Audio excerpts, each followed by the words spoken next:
War is protein, a gateway drug to violence. Yes. We're getting breaking news coming in from Bihar, where Deputy Chief Minister Vijay Sinha has stoked a row who will not allow meat and fish sale near schools and colleges to stop violent tendencies in children. Let us understand this scientifically. Child eats egg. Child becomes Hulk. Body बनानी है तो Sunday हो या Monday रोज खाओ अंडे. Child eats fish. Child joins Fight Club. Wow. Look at her. Oh my God. Here we go. It's underway. Rock with a rock bottom. Rock bottom. Cover on Rowan. Rock wins. 3 seconds. Child eats mutton. Child storms parliament.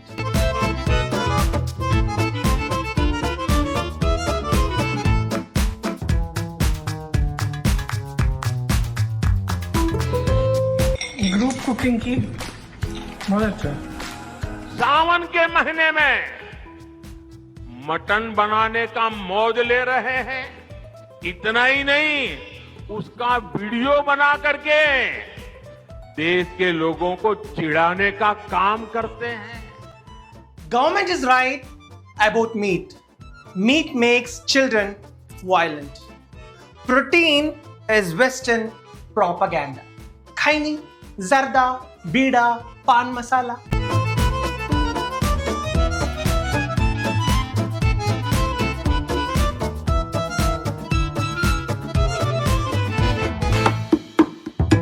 दाने दाने में स्वाद का दम. बोल मीठा बोल, संतूर की पुरिया खोल. पहचान कामयाबी की.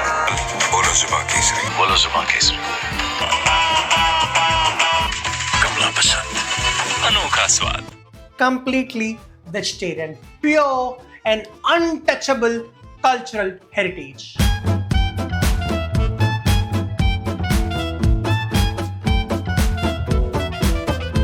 This is what happens when pseudoscience enters policy. Nowhere in the world meat is classified as a violence-inducing substance. But in a country battling anemia, stunting, and protein deficiency, 73% of India protein deficient, and we're still not consuming enough protein. we have ministers declaring war on meat. मछली की बिक्री कहीं न कहीं मेरे पवित्र भावनाओं को प्रदूषित करता है. The mathematics of Indian politics is pure poetry. The majority religion here is Hindu. Therefore, the ruling regime say we must have a Hindu Rashtra. हमारे देश में जहाँ 90% लोग हिंदू रहते हैं मैडम, वो उसको हिंदू राष्ट्र ही बोलना चाहिए. The majority food choice here is non-veg. But the same politicians say we must ban non-veg. Does it make sense? Does it have to? No. Because sense is anti-national. ये जो आर्गुमेंट करने वाले लोग हैं ना, ये सबसे देश में anti national. We are slowly normalizing absurdity. The classic boiling frog syndrome. Every small restriction feels harmless. A cart moved here. अंडे के बता रहे थे कि अंडे की लारी बंद करो यूं, लेकिन ये तो मतलब हमारा तो ये सैंडविच का है लारी, वो भी मतलब कुछ बताया नहीं और भर दिया सीधा. A shop closed there. Delhi से लेकर लखनऊ तक नवरात्रि पर नॉनवेज को लेकर हंगामा मचा है. कहीं नॉनवेज की दुकानें बंद कराई जा रही हैं, तो कहीं दुकानों पर ताला लगवाया जा रहा है. Until the pot starts boiling and you realize you are the one on the menu. These absolute clowns are literally snatching the cheapest source of protein from a country with alarming rates of childhood malnutrition. Every third child in our country is undernourished. 35% of children under the age of 5 are stunted. 17% of children are wasted. And 33% are underweight. Every second child in our country is anemic. Figures we as a nation should be ashamed of. If protein truly caused violence, if a chicken actually turned you into a gangster, our local gyms would be international crime syndicates. Instead, they are just full of people like Deepak Kumar. Apologies, Muhammad Deepak.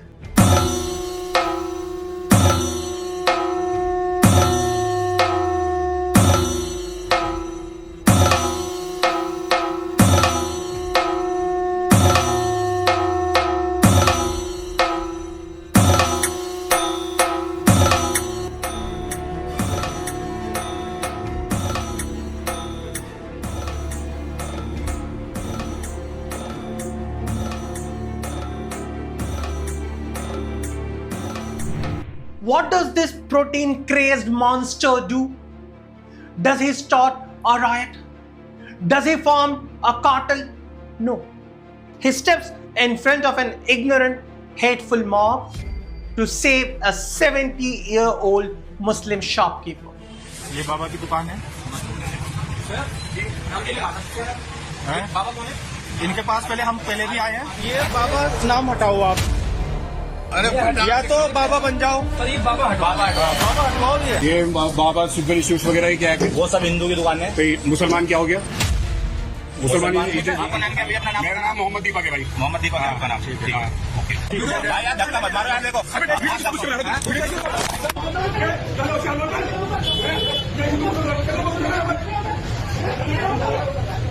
And who was the mob? Oh, I'm sure they were lovely, peaceful people running entirely on deep-fried patriotic carbs. उसे बहुत मुल्ला बनने का शौक चढ़ा है, आज उसे ठीक कर दिया जाएगा। ये जो मोहम्मद दीपक है, भगवान भागवत जी को गाली देता है। आओ ना हम आगे और द्वार में आओ, हम भी बजरंग दल के कार्य करता है। जय श्री राम। ये प्रोटीन के डब्बे खा के तेरे दिमाग की तारें हिल गई हैं, इन्हें ठीक करना दंगल अच्छी तरीके से जानता है। See the irony? The gym bro with the biceps is handing out constitutional values, while the guardians of purity are handing out death threats. You see, the problem was never the protein. The problem was the poison, and the poison wasn't in the meat. But yeah, keep banning the meat. Keep eating the carbs. Keep feeding the mob, because a malnourished, brainwashed crowd is so much easier to rule than a nation of Muhammad Deepaks.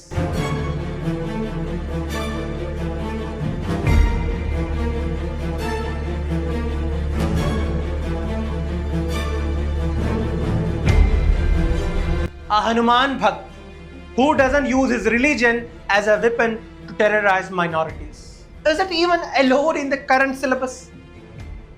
Because look around. Look at the heroes we manufacture today. We are in the absolute golden era of brain rotten fools. Unemployed crusaders dancing with swords in front of mosques.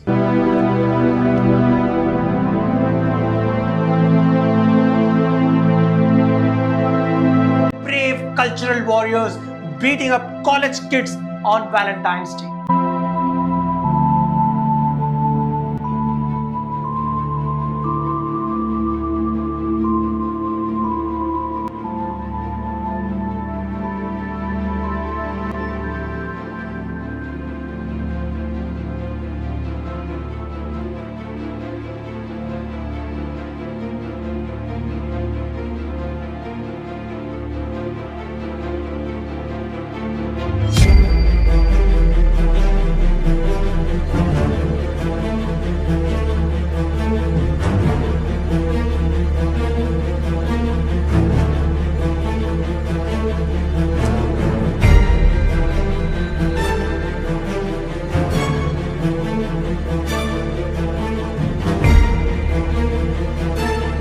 Absolute legends vandalizing Christmas decorations. Such bravery, such unparalleled, unemployed heroism.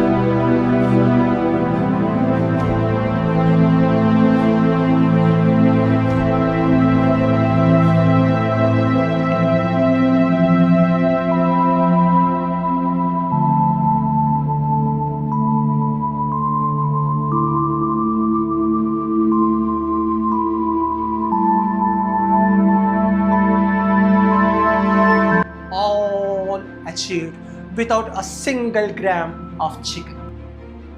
This is what peak dietary nationalism looks like. A kebab cart disrupts their spiritual aura.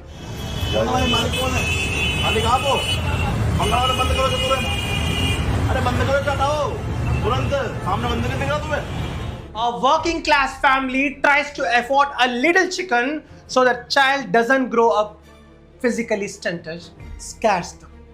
No, close the slaughterhouses, capture the fish, arrest the chicken, interrogate the goats, make sure the streets are sanitized, purified and absolutely devoid of any affordable nutrition. We don't need nutrition. Nutrition leads to physical growth.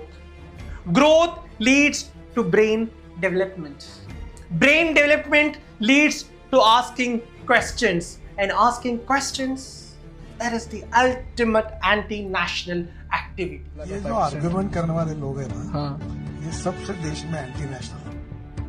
So take the meat of the streets, take the protein of the plates, let them eat, hate, keep the plates empty, keep the minds narrow, stay hungry, stay angry.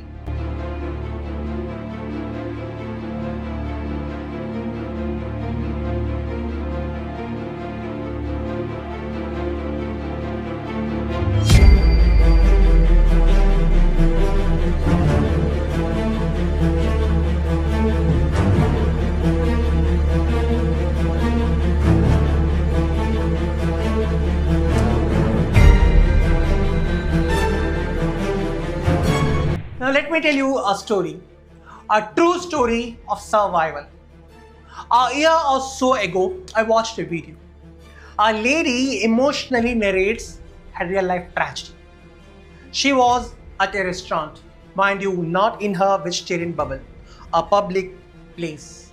And someone at the table behind her, not at her table, not offering it to her, behind her, ordered biryani. The horror. Madam started suffocating right then and there. She came out in severe distress, and to purify herself, she consumed a mixture of cow dung and cow urine for 45 days non-stop. 45 दिन मेरे घर के अंदर अन्न नहीं बना और daily पंचगव्य पिया गया. गाय का गोबर, गोमूत्र, वो सब मिलाकर पंचगव्य तैयार होता है, उसको रोज पिया गया और 45 दिन का पश्चाताप करा गया. See, if she wants to consume animal waste, if that is her chosen path to spiritual salvation, we don't have a problem. Why should we? It is her democratic right. Enjoy your meal.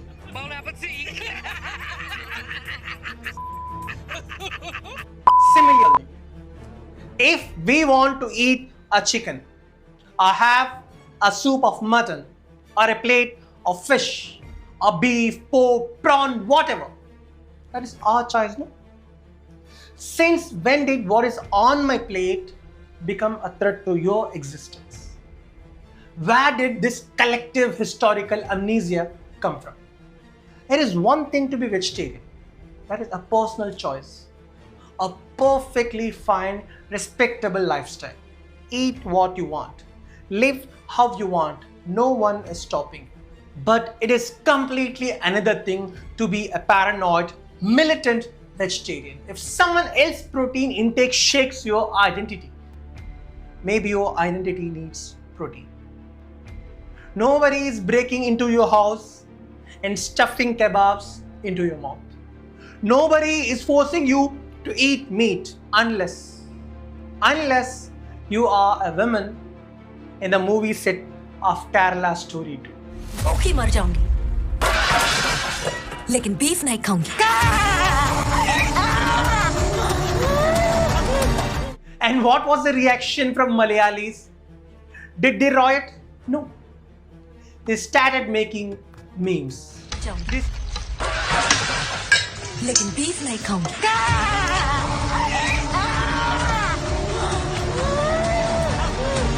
Beef എടുത്ത കഴിഞ്ഞു.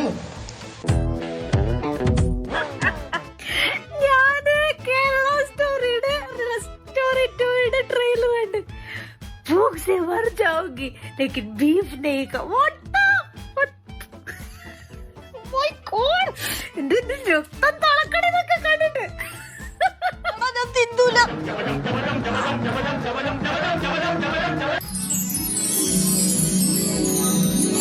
They started to organize beef festivals. You're serving beef over here. What is the reason for this protest? എല്ലാവർക്കും beef കഴിക്കുന്ന ഇഷ്ടം കേരളത്തിൽ. ബാവക്കൻ്റെ അവിടെ നല്ല ബീഫും പൊറോട്ടയും കിട്ടും. മരിച്ചീനിയും ബീഫാണ്. ബീഫും പൊറോട്ടയും. ബീഫും പഴംപൊരി ഇഷ്ടം. പുട്ടും ബീഫും. ബീഫും പൊറോട്ടയും. പത്തിരിയും ബീഫും പാലും. പൊറോട്ടയും ബീഫും. പൊറോട്ടയും ബീഫും. പത്തിരിയും തേങ്ങാപ്പാലും ബീഫും. പഴംപൊരിയും ബീഫും. വാപ്പ ഉണ്ടാക്കുന്ന പത്തിരി ബീഫും ഭയങ്കര നല്ലതാണ്. പൊറോട്ട ബീഫ് തന്നെ. പൊറോട്ടയും ബീഫ് തന്നെ. പൊറോട്ട ബീഫാണ്. പൊറോട്ടയും ബീഫ്. ഓക്കെ, അപ്പം മുട്ടക്കറിയും ഒരു പിടിയും കോഴിയും. പിടിയും കോഴിയും. പിടിയും കോഴിയും ഒരു പൊറോട്ടയും ബീഫും. പൊറോട്ടയും ബീഫും. പൊറോട്ടയും ബീഫും ഒരു പുട്ടും കടലക്കറിയും. പൊറോട്ടയും ബീഫും. പൊറോട്ടയും ബീഫും ഒരു മസാല ദോശ. പൊറോട്ടയും ബീഫും. പൊറോട്ടയും ബീഫും ഒരു ഇടിയപ്പം മുട്ടക്കറിയും.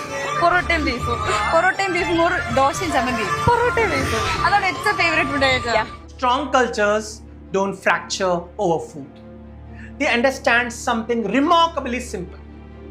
You can fast for faith. Your neighbor can feast for protein. Both can vote. Both can pray. Both can belong. That is civilization. That is the real Kerala story. You want to protect your religion? Great. Read your scriptures. Practice your faith. Be a decent human being. But stop looking at others' plate. Let people eat. Let people live.